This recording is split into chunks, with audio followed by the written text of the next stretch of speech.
Hi guys, welcome to my new blog. তো রবিবার দিন সকাল সকাল আমরা চারজনে বেরিয়ে পড়েছিলাম তারকেশ্বর যাওয়ার উদ্দেশ্যে। তারকেশ্বর যাওয়ার পথে রাস্তাগুলো এত সুন্দর লাগে, চারিদিকটা শুধুই গাছ, শুধুই সবুজ দেখতে পাবে। এই রাস্তাগুলো খুব ভাল লাগে। তো মজা করতে করতে সুন্দর ঝিলের পাড় দিয়ে সোজা চলে গেলাম তারকেশ্বর। আমাদের এখান থেকে বাইকে গেলে 1 থেকে 1.5 ঘন্টা লাগে হয়তো। তো আমরা দুজন ছিলাম স্কুটিতে আর মা আর পাপা ছিল বাইকে। এরপর আমরা চলে আসি তারকেশ্বর, আর এখানেই আমরা প্রত্যেকবার আসি। এই যে গেট দেখতে পাচ্ছ সামনে, ওখান থেকে সামনে ওটা হচ্ছে একটা দিদা হয়।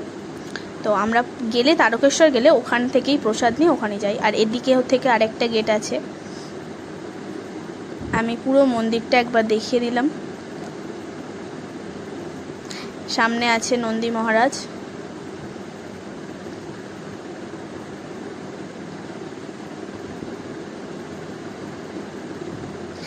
আর এই যে রাস্তাটা দেখতে পাচ্ছ, এখান দিয়ে হচ্ছে তারকেশ্বরের মেন যে পুকুর, দুধ পুকুর যেটাকে বলে, যেখান থেকে সবাই চান করে ডন্ডি কাটে বা অনেকে এসে এমনিও চান করে। আমরাও এখানে জল মাথায় নিয়েই পুজো দিতে যাই।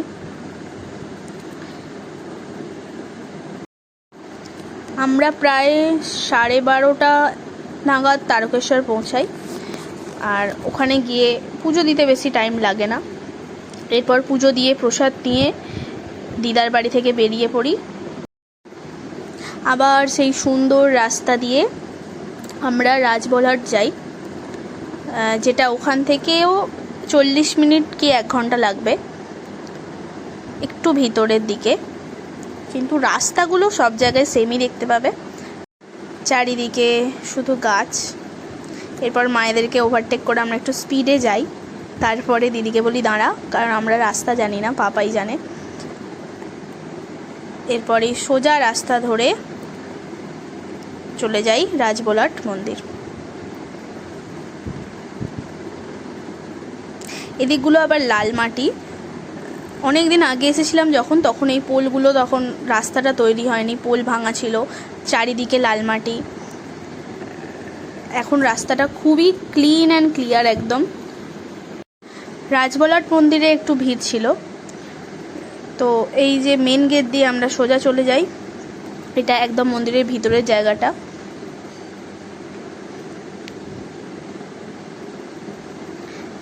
এখানে একটা শিবের মন্দির আছে, আর সামনেটাতে নাট মন্দির। এরপর মা আর পাপা মায়ের প্রসাদ খেয়েছিল, আর আমি আর দিদি খাইনি, কারণ আমাদের খিদে ছিল না। তো আমরা নাট মন্দিরেই তখন বসেছিলাম। মায়েরা আসার পর মায়ের দর্শন করি।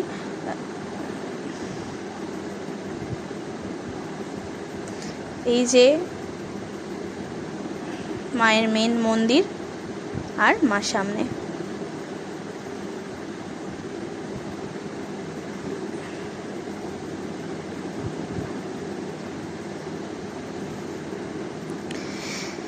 আর এখানটা হচ্ছে বাগান মতো করা, যেখানে অনেক রকমের পদ্ম ফুল, শালুক ফুল, বিভিন্ন কালারের আছে, আরও অনেক ফুলের গাছ আছে।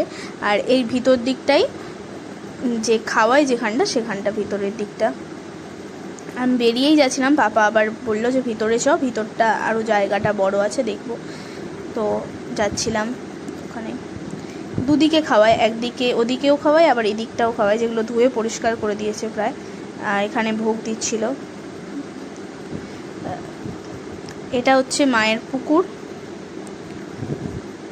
যেটা একদম মায়ের যে মেন মন্দির তার একদম সোজা। এরপর ওখান থেকে আমরা বেরিয়ে পড়ে যাই আটপুরের মন্দিরে। মানে বেরিয়েছি যখন, একবারে সব ঘুরেই যাব। আর আমাদের মন্দির দর্শন খুব তাড়াতাড়ি হয়ে যাচ্ছিল, তাই আটপুরের মন্দির যাই।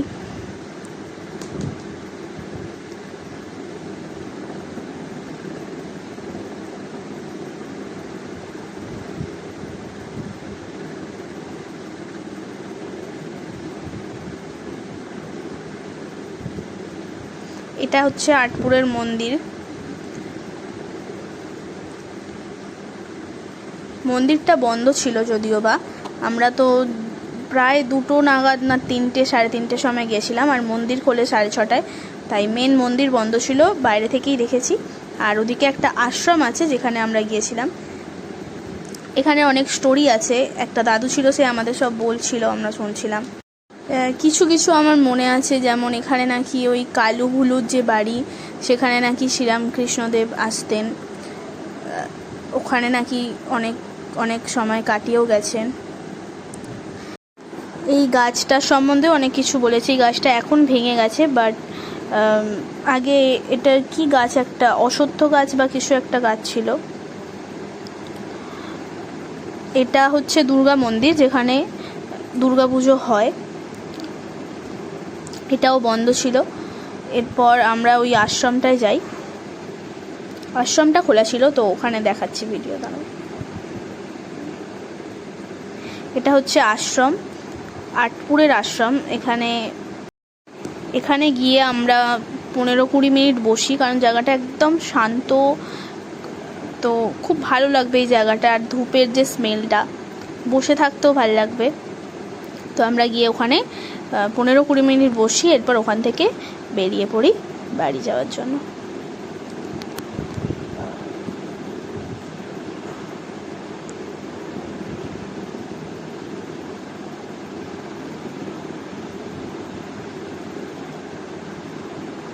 এটা হচ্ছে আশ্রমের ভিতরটা। আর আশ্রমের বাইরে প্রচুর ফুল গাছের চাষ করা, মানে প্রচুর ফুল গাছ করা। স্থলপদ্ম, অনেক স্থলপদ্ম নিয়ে এসেছিলো ওখানের একজন, দেখলাম ঠাকুরকে দিচ্ছিল সাজিয়ে সাজিয়ে। এরপর এই রাস্তাটা দিয়ে যখন যাচ্ছি, এত হাওয়া দিচ্ছে, আর শুকনো পাতাগুলো গাছের পুরো ঝরে ঝরে পড়ছে, এত সুন্দর লাগছিল। এরপর আমরা বাড়ি ফিরে আসি। আজকের ভিডিওটা এটুকুই, দেখা হচ্ছে নেক্সট ব্লগে। বাই।